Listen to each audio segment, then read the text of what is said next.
Welcome to my channel. আপোনালোকে প্ৰথমতে eco ক্লাবৰ বাবে গুগল ক্ৰোমত গৈ এটা eco club for mission life এই বুলি লিখিব সাৰ্চ কৰিব এতে দিয়া মই ওপৰ ফ্ৰন্টত চাও আপোনালোকে eco club for mission life এতে ক্লিক কৰিব কৰাৰ পিছত আহিব আপোনাৰ এডুকেশ্যনৰ বিষয় যেটো আছে ফাৰ্ষ্টতে ইকো ক্লাব education.gov তাতে ক্লিক কৰিব ক্লিক কৰাৰ লগে লগে তলত যেটো ষ্টুডেন্টৰ নাম mother name father name class এইবোৰ দিয়া আছে তাতে ফিল আপ কৰিব Suppose ইয়াতে এজন ষ্টুডেন্টৰ মই ফিল আপ কৰিছো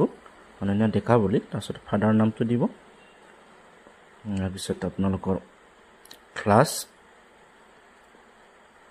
এইদৰে এজন কৈ দিলে আপোনালোকে যেটো 70 ডাল যেহেতু ৰোপণ কৰিব লাগিব প্ৰত্যেক বিদ্যালয়ে গতিকে হে আপোনালোকে আকোবাৰ পুনৰবাৰ অন্য এজন ষ্টুডেন্ট বা এজন ষ্টুডেন্টে আকোবাৰ তে হয়তো গছপুলি ৰুব পাৰে বহুত কেইটা দা জেন্ডাৰ ব্লা সিলেক্ট কৰিব তেনেকৈ আপোনালোকে প্ৰত্যেক ষ্টুডেন্টৰে দিব আৰু এটো স্কুল আইডি ইউডাইস কোডটো দি দিব আপোনালোকে ইউডাইসৰ গতিকে আপোনালোকে যিমান পাৰে গছপুলিবোৰ সুন্দৰকৈ ৰোপণ কৰিব যাতে আমাৰ যি পৃথিৱীখন হেউজ পৃথিৱী এবাৰ ফটো আপলোড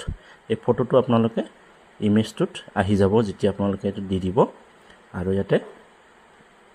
আপোনালোকে পুনৰবাৰ আকৌ হেয়া দিব পাৰিব ইয়াৰ পিছত আপোনালোকে তলত সাবমিট আছে সাবমিট বটনটো ক্লিক কৰিব ডিটেইলছ সাবমিটেড সাকসেসফুলি এইদৰে আহিব আৰু তাৰ পিছত এই সাবমিট কৰাৰ সাৰ্টিফিকেট আপোনালোকে ল'ব পাৰিব ডাউনলোড সাৰ্টিফিকেট বুলি আছে অপচনটো তাতে ক্লিক কৰিব ক্লিক কৰাৰ লগে লগে ষ্টুডেন্ট জনে যেটো গছপুলি ৰোপণ কৰিছে তাৰ কাৰণে এটা সাৰ্টিফিকেট উলাই পৰিব এইদৰে এক পেৰ মা কে নাম 2.0 এনেকৈ সাৰ্টিফিকেট তেওঁৰ নামত দি দিব